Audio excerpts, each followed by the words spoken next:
সাথে কথা বলবো। সর্বশেষ সালাম ফিরানোর আগে দোয়া করলে কবুল করে কে? লা ইউসাল্লিমান্না আহাদুকুম হাত্তা ইয়াতাআওয়াযা আন আরবা। চারটা জিনিস থেকে পানাহ না আছে আমার কোন উম্মত যেন সালাম না ফিরায়। সবাই যেন পড়ে আল্লাহুম্মা ইন্নী আউযু বিকা মিন আযাবিল কবর, আউযু বিকা মিন আযাবি জাহান্নাম, আউযু বিকা মিন ফিতনাতিল মাহইয়া ওয়াল মামাত, আউযু বিকা মিন ফিতনাতিল মাসিহিদ দাজ্জাল। পড়েন আমিন। দোয়া মাসুরা পড়ে এই দোয়াটা পড়ে সালাম ফিরাবেন, কবুল করবে কে? জুমার দিনে, আজকে কি বার? আজকেই তো জুমাবার। এই জুমার দিনে আল্লাহর হাবিব বলেন একটা সময় আছে, ওই সময় বান্দা যাই চায় আল্লাহ তাই দেয়। ওই সময়টা কখন? এই নিয়ে মুহাদ্দিসিন ইকরামদের মধ্যে ইখতিলাফ। সবচেয়ে গ্রহণযোগ্য মত হচ্ছে আসরের পর থেকে শুরু করে সূর্য ডোবার আগ পর্যন্ত ওই মুহূর্তে দোয়া করবেন। এই সময়গুলো নোট করে রাখবেন, এই সময় চাইলেই আল্লাহ দিয়ে দেয়।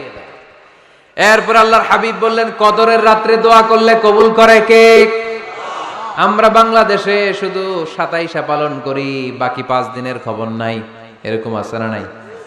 21, 23, 25, 27, 29 এই 5টা বেজর রাতে যে কোনো রাতে কদর হয়ে যেতে পারে। আমরা নামাজ পড়ি কোন রাতে? 27। সারা রাত কানতে কানতে শেষ, ওদিকে কদর চলে গেছে 23 তারিখ।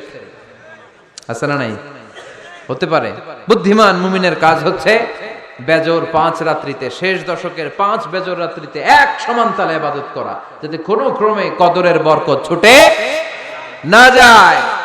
এরপর আল্লাহর হাবিব বললেন কেউ যদি কোরআন খতম করে, কোরআন খতমের পরে যে ব্যক্তি দোয়া করবে তার দোয়াটা কবুল করে কে?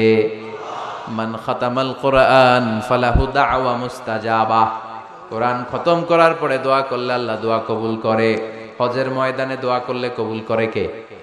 আরাফাতের ময়দানে দোয়া কবুল হয়। তাওয়াফ করা অবস্থায় দোয়া করলে কবুল হয়।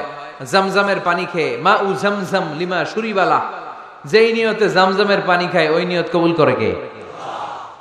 মুজদালিফায় দোয়া আল্লাহ কবুল করেন, মাতাফে কবুল করেন, মুলতাজামে কবুল করেন। কাবা ঘরের হাজরে আসওয়াদের কর্নার, কাবা ঘরের দরজা, 2 জায়গার মাঝখানে একটা জায়গা আছে, এটার নাম মুলতাজাম। এইখানে হয় ধাক্কা ধাক্কি, সুযোগ হলে ওইখানে দাঁড়িয়ে ওইখানে টাচ করে শরীর লাগিয়ে দোয়া করবেন, কবুল করবে কে? কিন্তু সুযোগ পাওয়া যায় না। এক মাওলানা সুযোগ পাইছিল ধাক্কা ধাক্কি করে কোন রকম গেছে, যে